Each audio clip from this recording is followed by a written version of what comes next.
안녕하세요, 김용준 원장입니다. 온라인 서저리 케이스에 대한 사전 브리핑을 시작하도록 하겠습니다.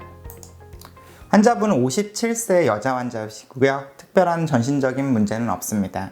파노라마상에서 보시는 것처럼 나머지 잔존 치아들에 굉장히 치주 질환이 심하게 이완되어 있는 상태고요. 몇몇 치아들은 루트 레스트 소견을 보이고 있습니다. 초진 구강 내 사진입니다. 초진 당시의 사진이 되겠고, 심한 치주 질환으로 인해서 상악 전치부의 브릿지의 심한 동요도, 그리고 하악의 잔존 치아들의 패솔로직한 무브먼트들이 관찰이 되고요. 구치부에 바이트가 없기 때문에 전치부에 굉장히 심한 딥바이트 양상을 보이고 있습니다. 먼저 상악과 하악에 모두 잔존치아 발거 후에 임플란트로 수복을 계획을 했고요. 고정성 보철물을 원하셔서 다수의 임플란트를 식립을 하고 고정성 보철물로 수복을 하기로 했습니다. 이때 아이디얼한 포지셔닝, 즉 임플란트를 아이디얼한 위치에 식립하기 위해서 원가이드 시스템을 사용을 하기로 했고요. 잔존 치아가 있기는 하지만 동요도가 굉장히 심한 경우에는 디지털 가이드 수술을 하기 위한 정압의 포인트로 사용할 수가 없습니다. 그래서 제가 주로 선호하는 방법인 교정용 스크류를 3개에서 4개 정도 식립하고 그 스크류 헤드에다가 레진볼을 다는 방식으로 정압을 시행을 했습니다. 먼저 상악과 하악 이렇게 동일한 방식으로 정압을 했고요. 보시는 것처럼 이렇게 레진볼이 치아의 역할을 해줄 수 있기 때문에 정압의 퀄리티가 굉장히 우수합니다. 상악과 하악 모두 다 정압이 잘 된 양상을 보실 수 있고요. 정압이 이상적으로 이루어지고 난 다음에는 먼저 상악과 하악의 최종 보철물에 대한 보철적인 디자인을 먼저 해보게 됩니다. 기존 환자, 이 환자 같은 경우라면 상악에서는 템퍼러리로 덴처를 사용을 하기로 계획을 했고요. 하악에서는 원가이드로 임플란트 식립한 이후에 미리 만들어 놓은 사전 브릿지를 이용해서 이미디어트 로딩을 계획을 했던 케이스가 되겠습니다. 임플란트 식립 후에 로딩까지 걸리는 시간이 아무래도 상악에서 더 오래 걸릴 거라고 예상이 되기 때문에 상악에 먼저 임플란트를 식립을 했습니다. 먼저 상악에 총 9개 임플란트를 계획을 했는데요. 수술 계획에 대해서 말씀드리면 양측성으로 라테럴 어프로치를 통한 사이너스 본 그래프팅을 시행을 하고 임플란트를 아이디얼한 위치에 식립하기 위해서 원가이드 템플릿을 이용해서 총 9개의 임플란트를 식립을 하기로 했습니다. 그런 다음에 군데군데 보이는 특히 전치부의 심한 치주 질환으로 인해서 버티컬한 본 디펙트가 있는 부위는 오스템의 오스빌더를 이용해서 GBR을 시행을 했고요. 또한 전치부의 컨투어링 오그멘테이션도 시행을 했습니다. 상악의 수술은 중국 오스템 미팅 라이브 서저리로 시행을 했고요. 미리 이렇게 결과가 나와 있습니다. 예측했던 대로 임플란트가 잘 식립이 됐고요. 전치부의 오스빌더를 이용해서 GBR도 잘 됐습니다. 어느 정도 연조직의 힐링을 가져가기 위해서 약 1달 정도를 기다렸고요. 1달 정도 지나고 나서 치유된 양상이 되겠습니다. 상악의 힐링 잘 일어났고요. 이제 하악의 동요도가 심한 잔존 치아들은 먼저 발거를 시행을 했고요. 하악 양측 4번과 4번을 남겨놓은 상태에서 수술을 계획을 했습니다. 상악 수술하고 나서 1달 정도 지나고 나서 사진이고요. 오늘 이제 온라인 서저리에서 좀 주목해서 보실 거가 이런 케이스입니다. 보시는 것처럼 우측과 좌측의 버티컬 디멘션이 굉장히 다릅니다. 여러 가지 원인이 있겠지만 발거된 시기에 따라서도 좀 다를 수가 있겠고, 특정 원인에 의해서 이렇게 알베올라 본이 정출되어 있는 경우가 있습니다. 이런 경우에는 아무리 임플란트를 본 안에 잘 식립한다고 하더라도 VD가 부족하게 되면 결국 크라운을 만들거나 아니면 보철적인 수복을 하는 데 있어서 곤란해지게 되겠죠. 그래서 버티컬 리덕션을 하기로 했습니다. 그래서 오늘 요거를 좀 주목해서 봐주시면 될 것 같고요. 그래서 오늘 온라인 서저리에서 할 수술 계획입니다. 34번과 44번 발치를 하고요. 원가이드 템플릿을 이용해서 고정을 한 다음에 먼저 8개의 임플란트는 식립을 할 계획입니다. 46번과 47번 부위에는 저렇게 파노라마상에서 보시는 것처럼 알베올라 본이 굉장히 정출이 많이 돼 있죠. 그래서 드릴링만을 해놓고 그라인딩을 시행을 할 겁니다. 플랩을 열고요. 그런 다음에 그 드릴링된 위치를 따라서 임플란트를 식립을 할 계획입니다. 2개의 임플란트는 원가이드 템플릿을 제거하고 식립할 계획이고요. 그런 다음에 미리 만들어 놓은 사전 보철물을 이용해서 저렇게 이미디어트 로딩을 시행을 하도록 하겠습니다. 5번에서 5번까지 10유닛의 PMMA 브릿지를 제작을 해놨습니다. 먼저 원가이드로 제가 플래닝한 거를 보시면 37번과 36번에는 5.0 직경을 플래닝을 했는데, 우리가 이렇게 가이드를 이용해서 원가이드를 이용해서 플래닝한 데이터를 받으면 임플란트 식립 위치만 보시지 마시고 그 골질에 대해서도 예상을 하셔야 됩니다. 보시는 것처럼 37번 부위에 크레스탈의 코티칼 본이 굉장히 얇게 남아있고 하방에 캔설러스 본의 밀도가 굉장히 불량합니다. 고정력이 잘 안 나올 거라고 생각이 돼서 만약에 초기 고정력이 안 나오면 좀 더 큰 직경의 임플란트로 바로 리플레이스를 할 거고요. 35번과 4번 부위에는 큰 문제 없을 거라고 생각이 됩니다. 33번과 43번 부위에 플래닝이 되겠고요. 44번과 45번 부위의 플래닝입니다. 지금 소구치와 캐나인 부위와는 다르게 7번 부위, 47번과 46번 부위에서도 골질이 굉장히 불량해 보입니다. 46번은 그렇게 나빠 보이진 않지만 7번 부위는 굉장히 불량합니다. 하악 대구치 부위라고 하더라도 대합치로부터는 기능적인 하중을 받지 않는 치조골은 알베올라 본의 패턴이 흡수가 됩니다. 트라베큘라 패턴도 마찬가지고요. 그래서 굉장히 소프트한 퀄리티가 예상이 되는데 특히 47번, 46번 부위 같은 경우에는 버티칼로 그라인딩을 할 예정입니다. 즉 임플란트가 인게이지 되는 크레스탈의 코티칼 본이 완벽하게 소실이 될 거기 때문에 고정력이 좋지 않겠죠. 그래서 이런 경우에 어떻게 대처를 해야 되는지 한번 보시면 좋을 것 같습니다.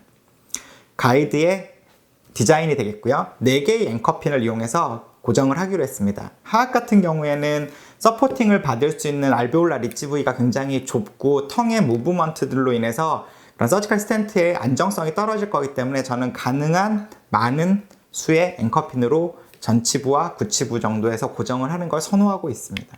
자, 이제 수술 동영상을 한번 보도록 하겠습니다.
43번은 뭐야? 43번 3.5입니다.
어떠셨어요? 위에가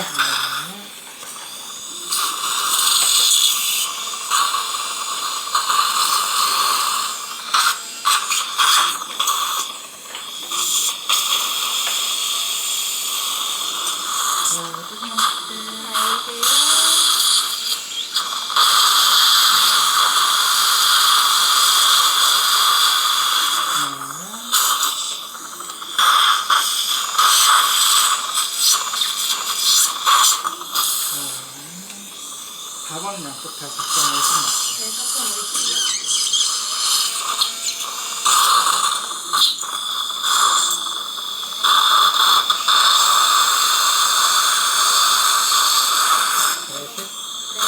33번 가입니다. 이거는 8번은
해주세요.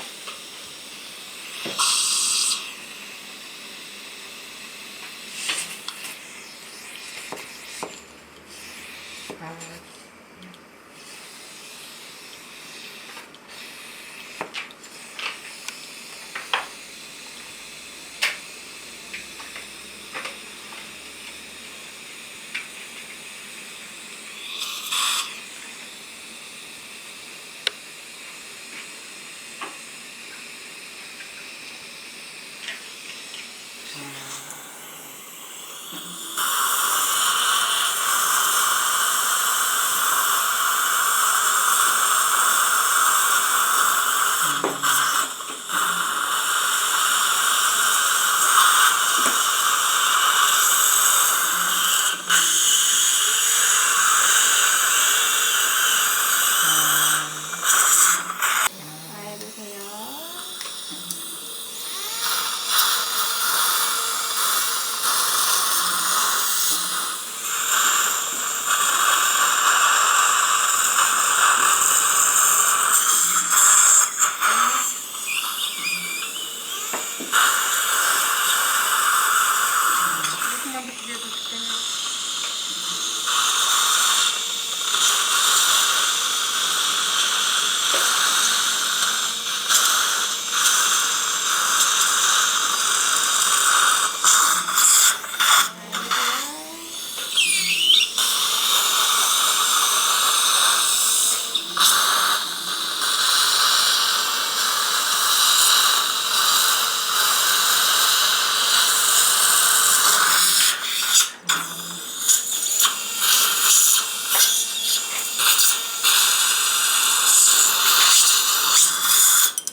왜요?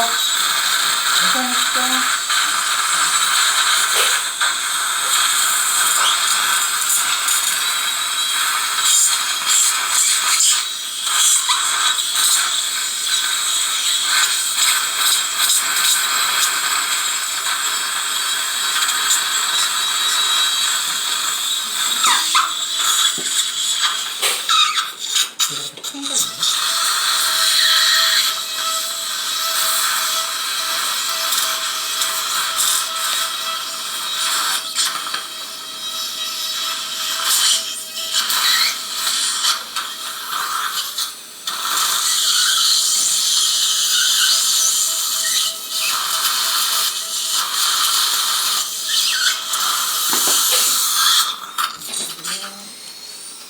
또 원래 살쪘는데 풀어드려요.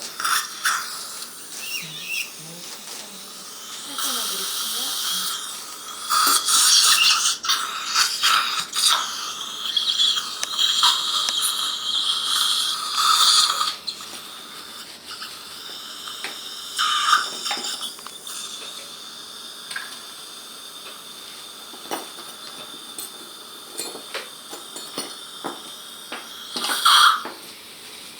잡아주세요.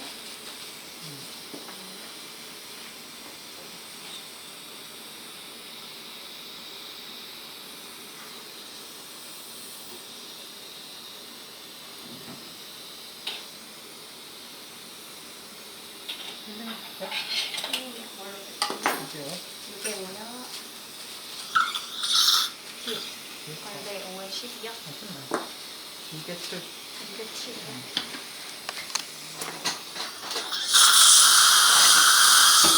네.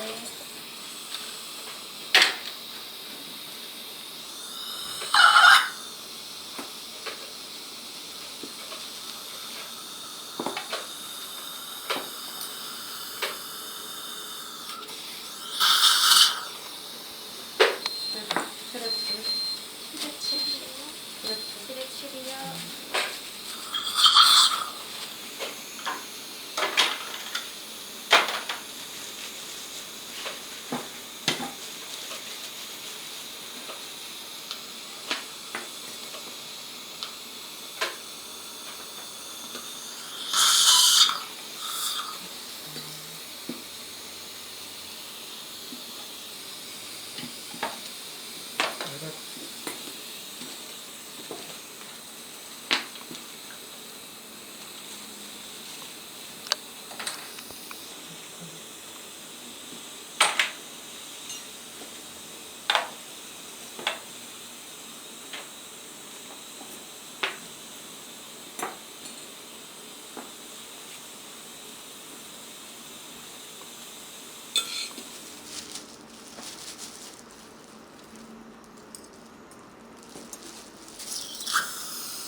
공기 조절이 문제죠? 네.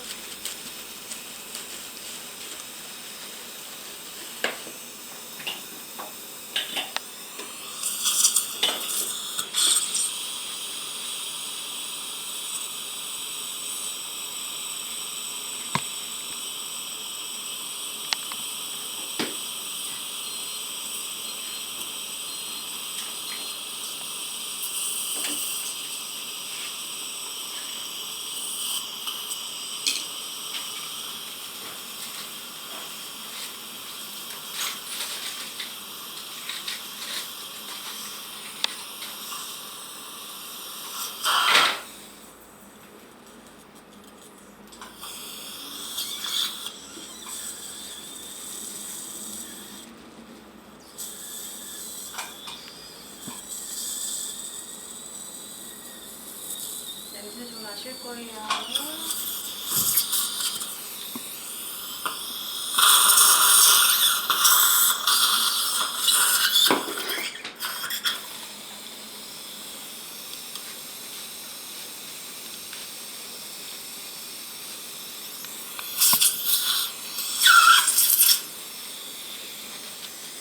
자, 이제 수술 동영상으로 보셨을 텐데요. 수루 파노라마가 되겠습니다. 계획했던 대로 총 10개의 임플란트가 식립이 됐고요. 4번과 5번, 양측성으로 4번과 5번의 임플란트에 트랜스퍼 어바트먼트와 미리 만들어 놓은 그런 PMMA 브릿지를 이용해서 이미디어트 로딩을 시행을 했습니다. 보시는 것처럼 처음에 우리가 사전에 플래닝 했을 때는 양측 7번 부위에 5.0의 길이는 8.5를 플래닝을 했는데요. 실제적으로 들어간 건 오른쪽은 7.0 직경이 들어갔고요. 왼쪽 37번은 6.0 직경이 들어갔습니다. 영상에서 보신 것처럼 5.0 임플란트를 식립하고 고정력이 좋지 않았기 때문에 이런 경우라면 바로 울트라 와이드 직경, 즉 6.0이나 7.0의 직경의 임플란트로 리플레이스를 해주는 것이 훨씬 더 낫겠죠. 그래서 이렇게 식립한 양상을 보실 수 있을 거고요. 한번 4주째까지 팔로우업을 한 사진이 되겠습니다. 보시는 것처럼 하악에 미리 만들어 놓은 PMMA 브릿지와 상악의 대합체에는 컴플릿 덴처를 이용해서 임시보철물을 지금 사용을 하고 있는 양상이 되겠고요. 보시면 술전에 오른쪽 부위, 특히 40번 때 버티칼 디멘션이 굉장히 부족했었는데요. 지금 그라인딩을 충분히 하고 나니까 VD는 충분히 이후에 보철적인 수복을 하기에 충분한 양이 확보가 된 걸 보실 수 있습니다. 오히려 37번 부위가 약간 VD가 부족해 보입니다. 이런 경우는 나중에 2차 수술할 때 저쪽 37번의 디스탈 부위에 그런 레이무스 부위를 조금 더 그라인딩을 할 예정이고요. 8주째까지 현재 팔로업이 진행이 되고 있습니다. 보시면 교합 잘 유지되고 있고 새롭게 설정된 VD에 환자분이 잘 적응해서 현재 저작하고 있는 양상을 보실 수 있습니다. 이제 8주째 팔로업 때 전반적인 클리닝을 좀 시행을 했고요. 뒤쪽에 그냥 힐링 어바트먼트를 체결하지 않고 초기 고정력이 안 좋았기 때문에 그냥 커버 스크류를 체결했던 양측성 6번과 7번 부위에도 연조직의 힐링이 잘 일어난 걸 확인하실 수 있습니다. 측면에서 찍은 사진이 되겠고요. 보시는 것처럼 오히려 그라인딩을 했던 오른쪽 부위, 우측 구치부는 괜찮은데 좌측 구치부가 조금, 특히 7번의 디스탈 쪽이 레이무스 때문에 좀 VD가 부족해 보이는 양상을 계속 확인하실 수 있습니다. 이건 나중에 2차 수술 때 간략하게 해결을 하도록 할 계획입니다. 감사합니다.